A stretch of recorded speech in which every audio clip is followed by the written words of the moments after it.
Hi, I'm Chris White. I'm a fellow with the Center for Digital Strategies at the Tuck School of Business.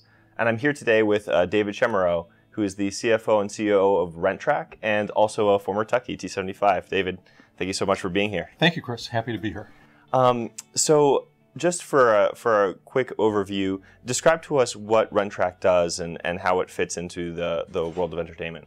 Terrific. Rentrak is a company that precisely measures TV and movies everywhere. We're the only company in the world that measures box office gross revenues on a real-time basis. So anytime you go to the movies, within 10 seconds, our customers in Hollywood are able to see exactly what was spent on that movie. Within TV, we measure ratings and help with targeting for advertising by measuring 15 million homes across the United States on a daily basis. And that's 500 times the size of the sample out there who measures a much, much smaller number. And we've been at the movie business for about 10 years. We've been at the TV business for about 5 years. And it's been a fantastic growth business for us. So tell me a little bit, you mentioned you've been in the movie business for 10 years. I guess working with big data before big data was a catchphrase.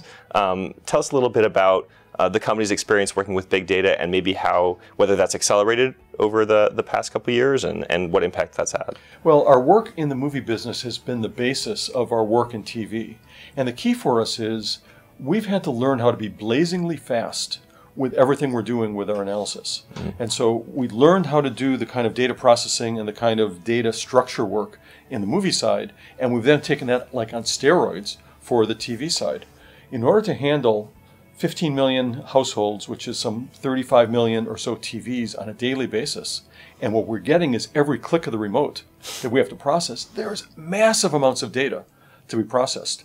There is no commercially available software that's fast enough. We've had to develop our own in order to make this work. And so I've got about 150 people in my IT department with massive numbers of developers who are working on how can we make everything we're doing faster. Wow. In movies, we just made those systems 5 times faster than they were before in an effort to speed up the customer experience, trying to become more Google-like with our customer experience. We took a lot of things from 25 seconds down to 5 seconds, right, which is hugely gratifying to our customers who love getting their data back all that much faster. Sure, it's fascinating. Tell me a little bit about your approach to data privacy and security. And obviously that's kind of a big theme these days, and people are concerned about certain companies having access to a lot of data, a lot of personal data.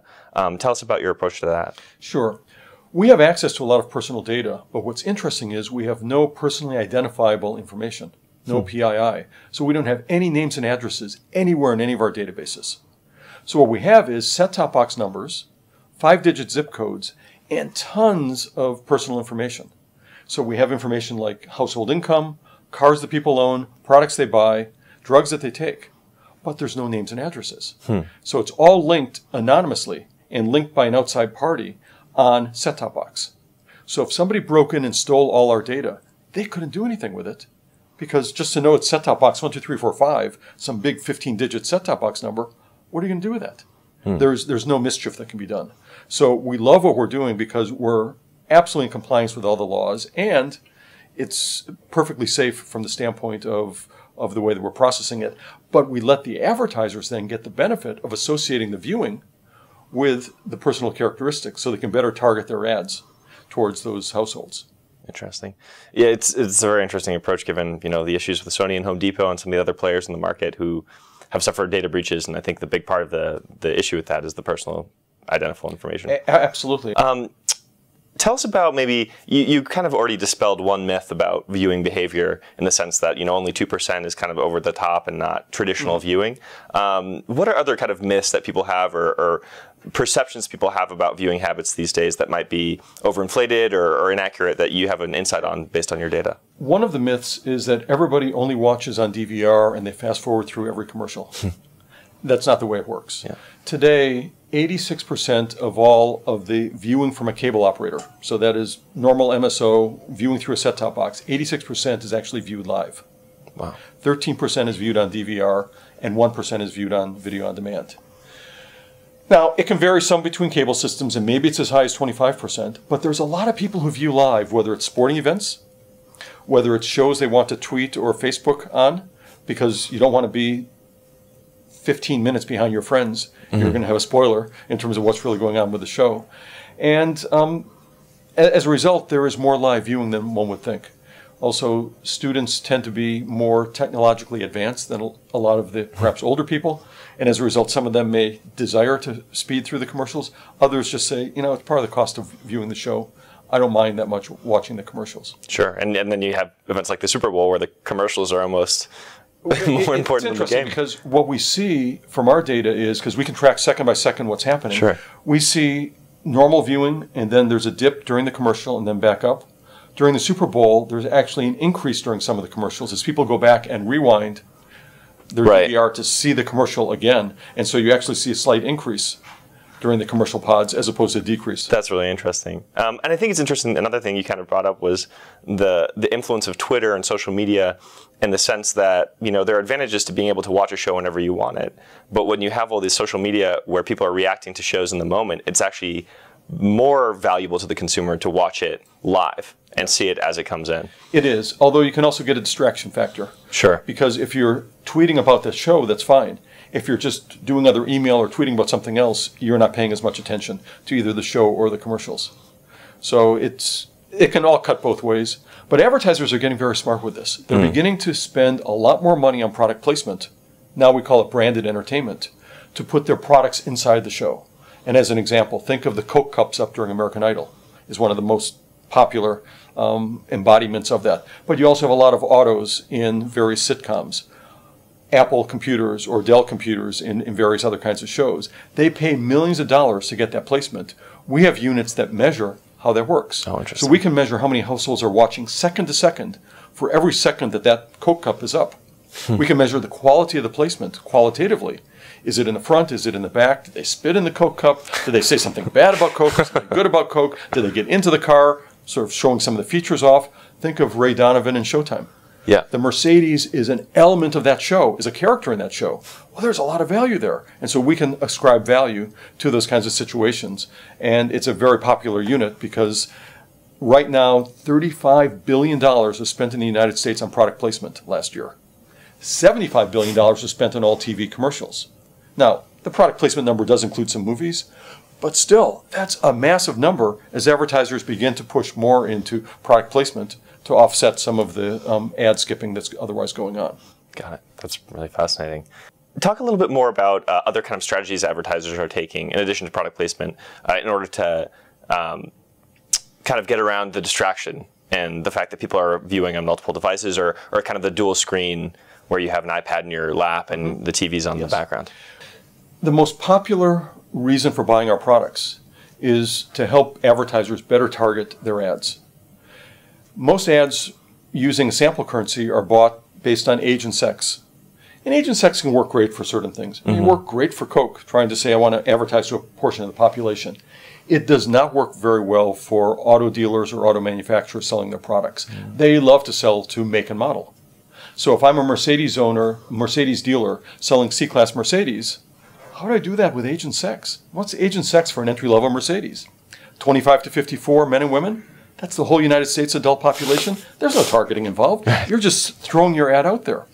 If you ask an auto dealer, who are you trying to target it as? He'll have a make and model exactly in mind. He may say, oh, BMW 3 Series owners. Well, with Rentrak's system, pressing 2 buttons on the system will sort all the TV shows by the number of BMW 3 Series owners who are watching that show. If he advertises the local dealer on one of the 2 most popular shows, he's probably going to get twice as many prospects as on the average show. That's a fantastic result. The auto local dealer will say, hey, that's great. If he gets more traffic, he's willing to buy using Rentrak going forward.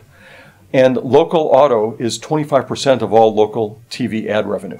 So it's an incredibly popular way to buy. And it's one of the reasons that we have over 20% of all the local stations buying our product, because they want to use it for local auto. And maybe give us, for MBAs who are coming into the market now or entering new jobs, what are best practices or what are ways that you think that understanding data, analyzing data, using data as general managers are going to be critical for us?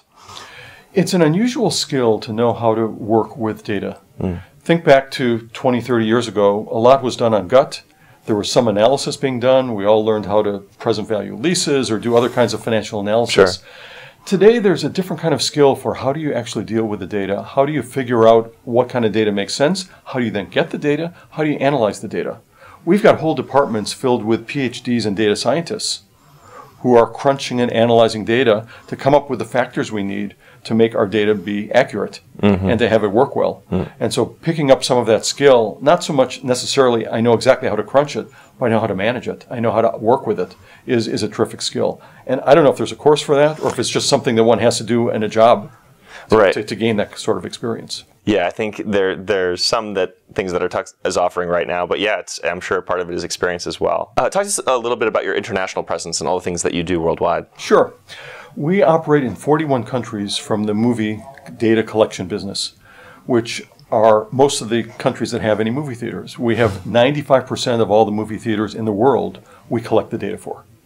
So we've just opened up South Africa. We've just opened up parts of Turkey, UAE.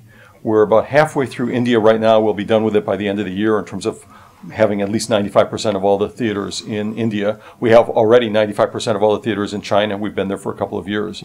So we are really trying to have an absolute worldwide presence. And it's helpful to many of the worldwide studios that want to know not only what's happening in the U.S., but what's happening in a similar fashion around the world. And it works great for the local movie distributors. A small Italian distributor, even if they're only distributing in Europe, is able to get all the data from Europe to help them with this. We currently measure video on demand in Spain. We're doing TV measurement and internet measurement in China. We're actually certified by the government in China to do that. We do it in a joint venture with a partner. And we're looking at some other international opportunities to get into as well. We have to balance that off with our need to make sure that we're doing our U.S. work superbly well. But we've got a desire to be in a variety of other international places as well. Sure. It's very interesting when you bring up the kind of being in Chinese movie theaters. I think of stories I've read or things I've heard about companies that are tailoring things to appeal to not only a U.S. audience, but also an international audience. And do you feel like some of that is driven by some of the data you provide and just the value of those markets? Well, what we're able to provide is information on how many people are going to see the movie. And that's critical because if you don't know that, you don't know, one, how popular it is, you'll eventually get reportings and information about what they're paying you. It's nice to have some data to compare that against. Sure. And it's also critical because how well a movie does in China may influence how it's doing in some other countries, or vice versa. And that's why having the whole world combined is very, very helpful. The way that the studios use this information is to use this to determine what they're going to do for their TV ad spend, especially on opening weekend. So here in the U.S., they find out by 3 o'clock Friday afternoon on the West Coast, where they're all located, how well that movie did earlier in the day, and if it opened day and date around the world, how well it did from Australia all the way around the world to the U.S. And they can decide to increase their spending, decrease their spending, adjust it by geography, because we give them data that's so granular. You can see what played at 3 o'clock at the AMC on Main Street in Des Moines, Iowa. You can drill all the way down into that data. So have you seen the studios kind of improve in their ability to respond to the data that you're providing? Oh, absolutely. 10 years ago, the industry only provided a small sample of data on after 48 hours when Nielsen provided that data through their Nielsen EDI unit. We came in and said, we can do better than that. We want to collect all theaters and provide it in real time. And after 5 years of doing that, we beat them so badly, they sold us their company 5 years ago. And they got out of that part of the movie measurement business. So for us, it was a measure of the customers really wanted it. They probably didn't know to ask for it at that point, but they really wanted it. And when they got it, is it a managerial challenge? Sure. But if you have more information, you're going to jump on it immediately and try to use that information. And they do. A great example is the last Harry Potter installment that came out a couple of years ago. We called up the studio at 3 o'clock Friday afternoon and said, kill your TV ad spend. This was an opening weekend. They said, what's the matter? I mean, the movie's a hit, isn't it? We said, it's so much of a hit, you're sold out for the next 7 days. Spending on TV this weekend is a waste of money. They killed their TV ad spend, swung some of it to some other movies, and started advertising again the next weekend. And they saved themselves $20 million. Wow. So there was massive benefit from having real-time information rather than finding out Monday morning, oh, there's a report on my desk. Oops, we were sold out. How could our ads have really accounted for anything? Interesting. You've had access to this data, or your company's been looking at this data, as you mentioned, for over 10 years. Do you ever see a tipping point in the future where people do shift away from traditional viewing habits and go much more to the over-the-top or viewing on the phone or viewing on the iPad? Or does it seem like that format is really here to stay and provides value for customers? I think the set-top box is here to stay because the cable operators get a lot of benefit from it, and they will adjust their pricing to encourage consumers to still buy bundles. I think there's huge value to the bundle, and as single people get married and find there's two different interests, it's harder to say I can come up with a couple of networks that's going to satisfy everybody. Or when you have kids in the household, you then have kids shows as well. The bundle can be very effective. But even if over-the-top viewing does become the norm and the set-top box falls away, we'll be there measuring it. So in a way, we're agnostic. We have teams that are working on how can we better improve our over-the-top, just like we have teams working on how can we better improve our set-top box-based viewing. So it doesn't matter to us which way it goes, but personally, I think that the cable operators have learned enough from what's happened to the record companies to avoid getting disintermediated. And by controlling the internet pipe, in addition to the set-top box, and adjusting their pricing between them, I think they're going to be able to do just well. And if that's the case, the bundle will stay. David, thank you so much for coming up today and speaking with us. Very much appreciated. Thank you, Chris. I enjoyed this. This was a lot of fun. Great.